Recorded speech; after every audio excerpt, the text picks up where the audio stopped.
అంటే ఇప్పుడు కౌన్సిలింగ్ లో ఏమైనా మార్పులు కానీ ఏమైనా ఉండే అవకాశాలు? కౌన్సిలింగ్ వచ్చేటప్పుడు ఏంటంటే ఇదే ఇప్పుడు అయిపోయింది, ఇప్పుడు వరకు మనం చేయాల్సింది చేసాం, రావాల్సింది వచ్చింది. సో వచ్చిన దాన్ని బెస్ట్ ఎలా తెచ్చుకోవాలి అనేది నెక్స్ట్ ఇంపార్టెంట్ విషయం. ఇప్పుడు మీరు 50% జర్నీ కంప్లీట్ అయ్యింది. సో మిగిలిన 50% ఏమిటంటే మనం ఫ్యూచర్ డాక్టర్, మనం కావాల్సిన చోట డాక్టర్ దాన్ని సాధించడానికి వెళ్ళబోతున్నటువంటి స్టెప్లో అతి ముఖ్యమైనటువంటి విషయం ఏమిటంటే కౌన్సిలింగ్. సో ఈ కౌన్సిలింగ్లో కొంచెం జాగ్రత్త పాటించాలి. అజాగ్రత్తగా ఉంటే మనకు వచ్చినటువంటి ర్యాంకుకి, మనకు వచ్చినటువంటి మార్కులకి, మనకు వచ్చినటువంటి ఫలితానికి తగ్గ సీటు మిస్ అయ్యేటువంటి అవకాశం ఉంటుంది. అందుకని చాలా జాగ్రత్తగా ఎవరికి వాళ్ళండి, అంటే ఎవరి మీద పూర్తిగా డిపెండ్ అవ్వద్దు. చాలామంది మెంటర్షిప్ చేస్తుంటారు కౌన్సిలింగ్ కోసం. ఇది నేను చెప్పే సలహా ఏమిటంటే మీ క్రెడెన్షియల్స్ కానీ మీ కంప్లీట్ వ్యవహారం అంతా ఎవరికొకరికి ఎండోర్ చేయొద్దు. చాలామంది ఏం చేస్తారంటే ఇప్పుడు సపోజ్ నేను కౌన్సిలింగ్ చేస్తున్నారు అనుకోండి, మీ డీటెయిల్స్ అన్ని నాకు ఇచ్చి రైట్ కంప్లీట్గా నా మీద మీరు చూసుకోండి, ఫైనల్గా ఏదో అది వద్దు. సో పిల్లలు ఆల్రెడీ మీరు ఇప్పుడే చెప్పారు 18-20 సంవత్సరాలు వచ్చినటువంటి పిల్లలు అర్థం చేసుకోండి. ఇప్పుడు నేను చెప్పిన 3 పాయింట్స్ అర్థం చేసుకోండి, దానికి కావాల్సిన సలహా తీసుకోండి.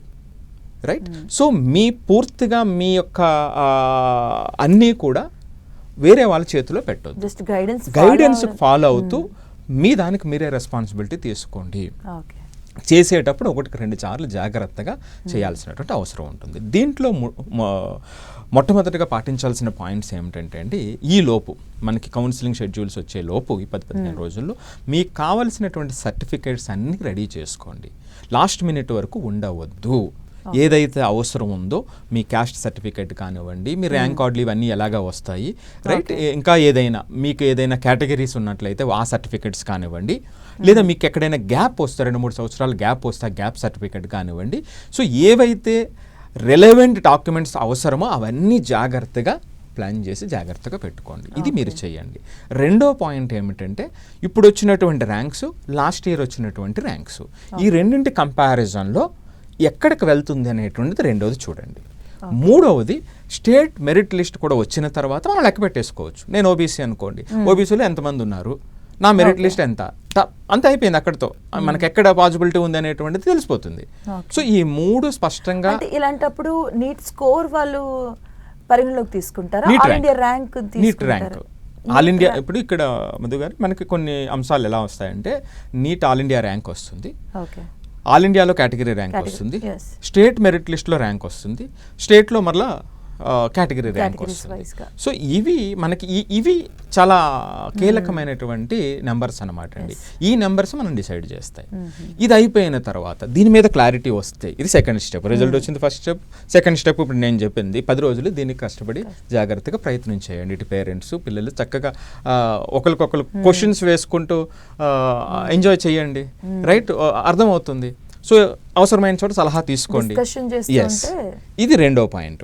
సో మూడో పాయింట్ ఏమవుతుందంటే ఇక్కడ కీలకమైనటువంటి పాయింట్, ఇక్కడ వెబ్ ఆప్షన్స్ ఫిక్స్ చేయటం అనేటువంటిది, మన యొక్క డీటెయిల్స్ ఫిల్ చేయటం అనేది ఇక్కడ ఎటువంటి అజాగ్రత్త పాటించవద్దు. ఎందుకంటే మొదటి రోజే మీరు జాగ్రత్తగా టైం తీసుకోండి.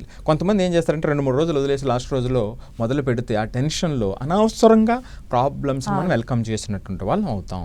లాస్ట్ మినిట్ రష్ అనేటువంటిది అనేక ప్రమాదాలకు దారితీస్తుంది. సో కాబట్టి వెల్ ఇన్ అడ్వాన్స్ మీరు రెస్పాండ్ అవ్వండి.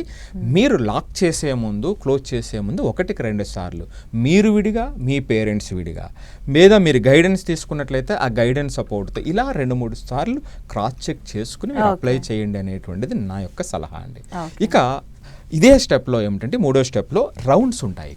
అంటే ఇక్కడ 3 రకాల కౌన్సిలింగ్స్ ఉంటాయి. ఒకటి ఆల్ ఇండియా కౌన్సిలింగ్, రెండోది స్టేట్లో కేటగిరీ ఏకి ఒకటి, కేటగిరీ బి అంటే దీన్ని సిక్యూ ఒకటి అంటారు, మేనేజ్మెంట్ కూడా ఎంక్యూ అంటారు. ఇవి 3 స్టేజెస్. అందరూ 3ంటికి అప్లై చేయొచ్చు అంటే చెయ్యొచ్చు, మీకేం రెస్ట్రిక్షన్ లేదు. కానీ కొంతమందికి అవసరం ఉండదు. చాలా మంచి మార్క్స్ నాకు వచ్చినాయి. మంచి మార్క్స్ నాకు వచ్చినప్పుడు ఇక్కడ ఆల్ ఇండియా ర్యాంకు, ఎంసీసీకి సంబంధించినటువంటిది కౌన్సిలింగ్, రెండవది స్టేట్కి సంబంధించిన కౌన్సిలింగ్ సరిపోతాయి నాకు. నేను బార్డర్లో ఉన్నా, చాలా బౌండరీలో ఉంది, నాకు వస్తుందా రాదా అనేటువంటిది. కేటగిరీ బి కూడా నేను, మా పేరెంట్స్ రెడీగా ఉన్నారు, ఇప్పుడు 70 lakhs అయినా 80 lakhs అయినా రెడీగా ఉన్నారు. సో అలాంటప్పుడు ఏమవుతుంది, స్టేట్కి సంబంధించినటువంటిది అలాగే మేనేజ్మెంట్ కూడా ఈ 2 వాళ్ళు చేసుకోవాల్సినటువంటి అవసరం ఉంటుంది. రైట్, అందరూ 3ంటికి ఎలిజిబుల్. ఇక్కడ రౌండ్స్ ఉంటాయి. ఇది కీలకమైనటువంటి పాయింట్. ఇక్కడ జాగ్రత్తగా కన్ఫ్యూజ్ అవ్వకుండా చూడాల్సినటువంటి అవసరం ఉంటుంది. దీనికి ఏమిటంటే అండి MCC round 1 to round 4 rules వేరే ఉంటాయి.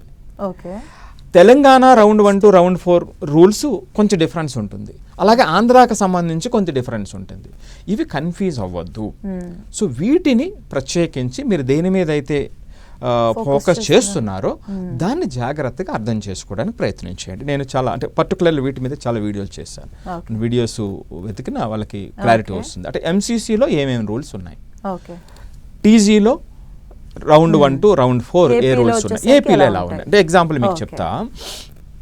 ఇప్పుడు ఎంసీసీలో ఉందనుకోండి, ఏ రౌండ్కి ఆ రౌండ్ ఫ్రెష్ ఆప్షన్స్ పెడతాం. అలాగే తెలంగాణలో కూడా రౌండ్ అయిపోయిన తర్వాత మళ్ళీ నెక్స్ట్ రౌండ్కి వెబ్ ఆప్షన్స్ మనం కొత్తగా పెడతాం. అదే ఆంధ్రాలో ఉందనుకోండి, మీకు ఇంకా అలౌ చేయరు, ఒక్కసారి మాత్రమే పెట్టాలి. ఆ మొత్తం సిస్టమే ఫైనల్ లాస్ట్ స్టేజ్ వరకు దాని అంతే అంతే. నెక్స్ట్ 2 విషయాలు చెప్తాంటే వాళ్ళకి అర్థం కావటం కోసం. రెండోది ఏమిటంటే ఆల్ ఇండియా కౌన్సిలింగ్లో ఏమవుతుందంటే రౌండ్ 1 తర్వాత మీకు సీటు వస్తే అక్కడ ఫ్రీ ఎగ్జిట్ ఉంటుంది. నాకు అది నచ్చలేదని వదిలేసి మళ్ళీ రౌండ్ 2కి జాయిన్ అవ్వచ్చు, రైట్. అదే ఆంధ్ర కానీ తెలంగాణలో కానీ ఏమవుతుందంటే మీకు నచ్చలేదు, మీకు సీట్ వచ్చింది వదిలేశారనుకోండి, మీకు తర్వాత రౌండ్స్కి ఎలిజిబిలిటీ ఉండదు. వచ్చిన తర్వాత ఎక్కడో చోట జాయిన్ అవ్వాలి. లేదు అంటే మీరు మొత్తం అక్కడ నుంచి బయటకు వచ్చి. సో ఆల్ ఇండియా వైజ్ గా మనం చూసుకునేటప్పుడు కౌన్సిలింగ్ లో వీ హ్యావ్ అనదర్ ఛాన్స్. అవును అవును. బట్ స్టేట్ వైజ్ గా వచ్చేసరికి there is the only 1 attempt. అంటే ఇక్కడ కూడా ఉంటుంది, ఇక్కడ కూడా ఉంటుంది. ఆ వదిలేసేటువంటి ఆప్షన్ ఇక్కడ ఉండదు. బట్ ఆల్ ఇండియా వదిలేస్తే మళ్ళీ రాలేమన్నమాట. లైక్ మనం ఎంసెట్ కి ఎలా కౌన్సిలింగ్ కి వెళ్తున్నామో 1 2 3 రౌండ్స్ అలా కైండ్ ఆఫ్ ఆల్ ఇండియా.